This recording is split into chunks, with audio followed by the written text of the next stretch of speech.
The reign of Bashar al-Assad in Syria has been one of unrelenting brutality and bloodshed.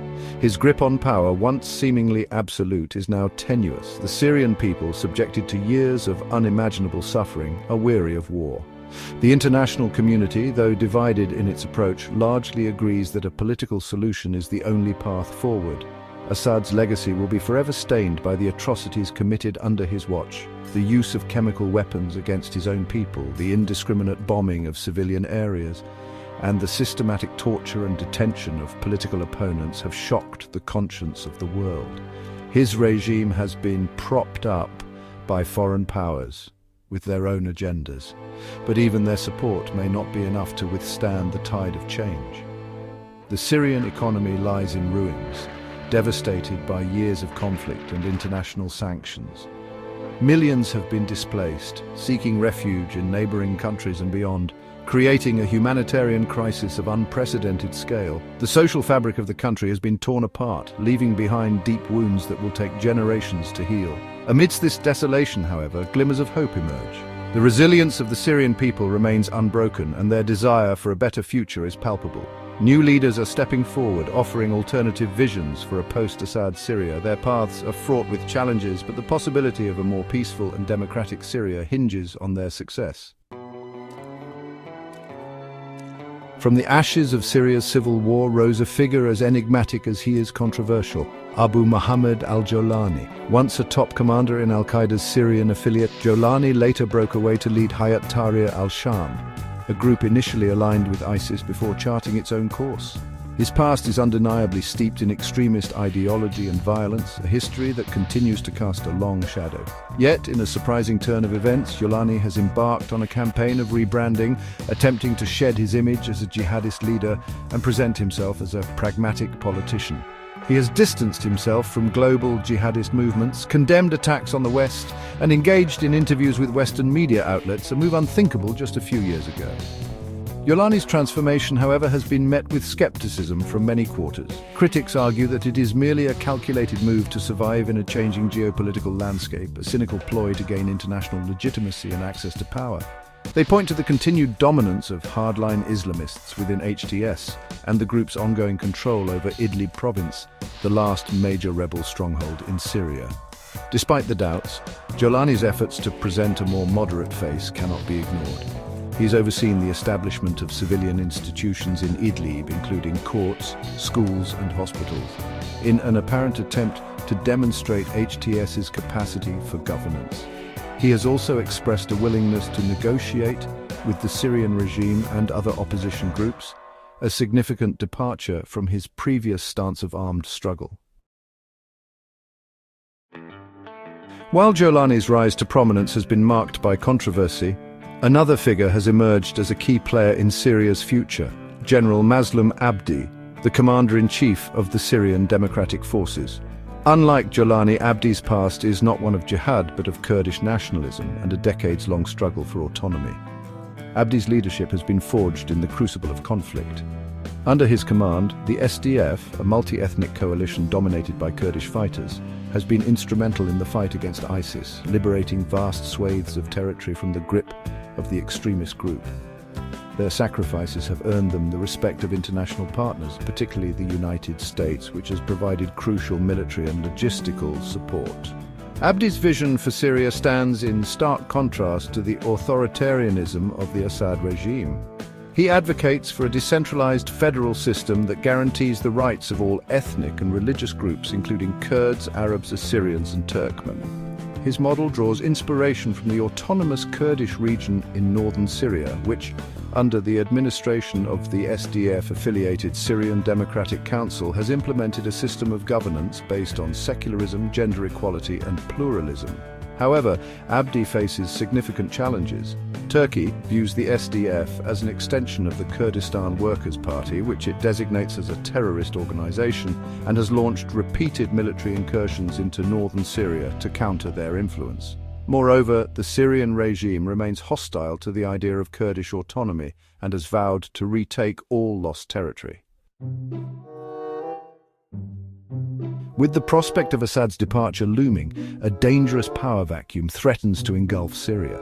The fragmented nature of the opposition, rife with internal divisions and competing agendas, makes the transition to a post-Assad era fraught with uncertainty. In this context, the unlikely pairing of Jolani and Abdi presents itself as a potential path forward, albeit one fraught with challenges and uncertainties. On the surface, the two leaders seem like strange bedfellows. Jolani, a former jihadist commander, and Abdi, a secular Kurdish nationalist, come from vastly different backgrounds and espouse seemingly irreconcilable ideologies. Yet both share a common enemy in Bashar al-Assad and a desire to shape the future of Syria in their respective visions. The possibility of cooperation between Jolani and Abdi is not merely a theoretical exercise. The two leaders have reportedly been in communication, exploring the potential for a power-sharing agreement. Such an arrangement, however unlikely it may seem, could provide a semblance of stability in a country teetering on the brink. For Jolani, an alliance with the SDF would offer a degree of legitimacy and protection. It would allow him to tap into the international support enjoyed by the SDF, particularly from the United States, and potentially shield him from Turkish military action. Moreover, it would provide him with a foothold in the political process, giving him a voice in shaping the future of Syria. Section 5. The Kurdish question and the future of Syria. The Kurdish question, a long-standing issue in the Middle East, lies at the heart of Syria's future.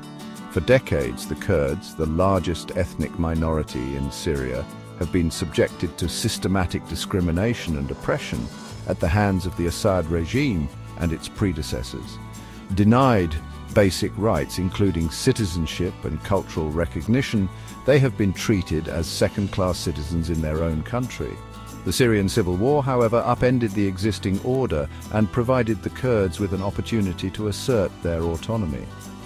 The SDF's control over northeastern Syria, coupled with the establishment of the Autonomous Administration of North and East Syria, or AANES, has given rise to a de facto Kurdish state within a state.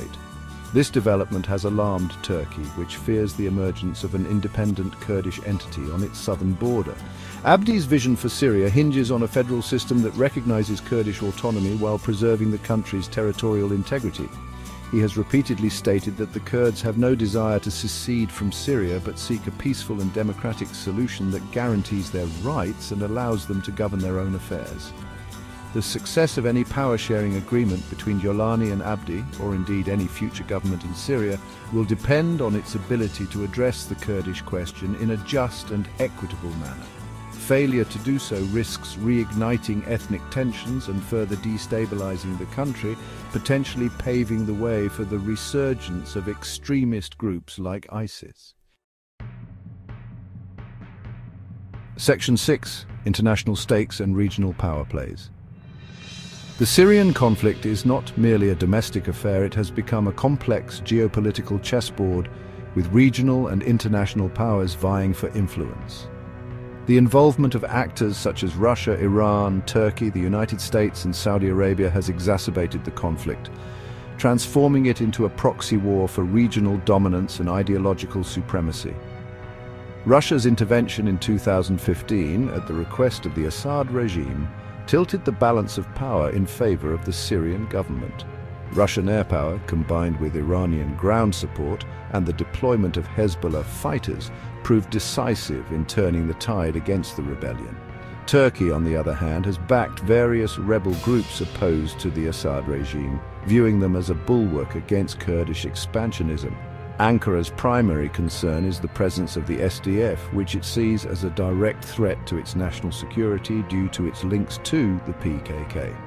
The United States, while initially hesitant to get involved in the Syrian quagmire, eventually provided military support to the SDF in the fight against ISIS. However, the Trump administration's decision to withdraw US troops from northern Syria in 2019, which paved the way for a Turkish offensive against the SDF, has been widely criticized as a betrayal of a key ally.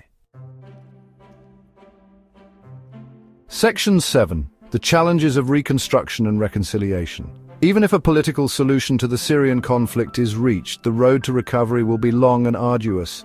The country lies in ruins, its infrastructure devastated, its economy shattered, and its social fabric torn apart by years of war.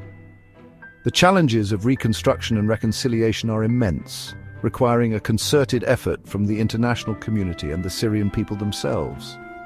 Rebuilding Syria's physical infrastructure is a daunting task. Years of fighting have left cities and towns in ruins, with homes, schools, hospitals, and roads reduced to rubble. The cost of reconstruction is estimated to be in the hundreds of billions of dollars, a sum that Syria on its own is unable to afford. Beyond the physical rebuilding, there is the even more daunting task of healing the psychological wounds of war. The Syrian people have endured unimaginable trauma, from the loss of loved ones to displacement, torture, and sexual violence. Addressing these invisible scars will require a long-term commitment to providing mental health services, fostering reconciliation, and promoting transitional justice. Reconciliation between Syria's various ethnic and religious groups will be essential for lasting peace. The conflict has exacerbated existing divisions, fueling sectarianism and mistrust. Building bridges between communities, promoting dialogue and addressing past grievances will be crucial for creating a more inclusive and cohesive society. Section 8. Can democracy bloom from the ruins?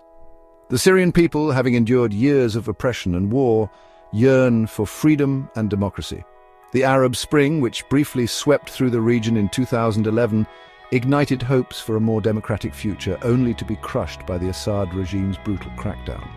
The question now is whether, from the ashes of this devastating conflict, a new Syria can emerge, one built on the principles of democracy, human rights, and the rule of law. The transition to democracy will be neither easy nor quick. It will require a fundamental shift in the country's political culture, away from authoritarianism and towards pluralism, tolerance, and respect for human dignity.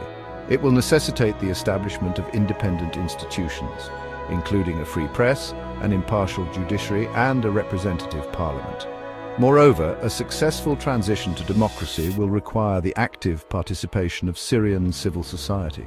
Civil society organizations, often operating under extremely difficult conditions, have played a vital role in providing humanitarian assistance, documenting human rights abuses, and promoting peace-building initiatives. Their voices must be heard and their expertise utilized in shaping the future of Syria. The international community has a moral obligation to support the Syrian people in their quest for democracy. This includes providing humanitarian aid, promoting accountability for war crimes, and supporting the development of democratic institutions. Section 9. A new dawn for Syria. As the sun sets on the reign of Bashar al-Assad, a new dawn appears on the horizon for Syria. The path ahead is fraught with challenges, but amidst the ruins there is hope. The resilience of the Syrian people, their unwavering belief in a better future, offers a glimmer of optimism. The emergence of new leaders like Jolani and Abdi presents both opportunities and risks. Their willingness to engage in dialogue and explore power-sharing agreements offers a flicker of hope for a negotiated settlement. However, their pasts, marked by extremism and violence, cast a long shadow, and their ability to bridge the deep divisions within Syrian society remains to be seen. The international community has a responsibility to support the Syrian people in their quest for peace and democracy. This includes providing humanitarian assistance, promoting accountability for war crimes, and supporting the development of democratic institutions. A stable, democratic and prosperous Syria is not only in the interest of the Syrian people, but also essential for regional and global security. The future of Syria hangs in the balance. The choices made today will determine whether the country descends further into chaos or embarks on a path towards a more peaceful and hopeful tomorrow. The world is watching, waiting to see if, from the ashes of war, a new Syria can rise, a beacon of hope and inspiration for the region and the world.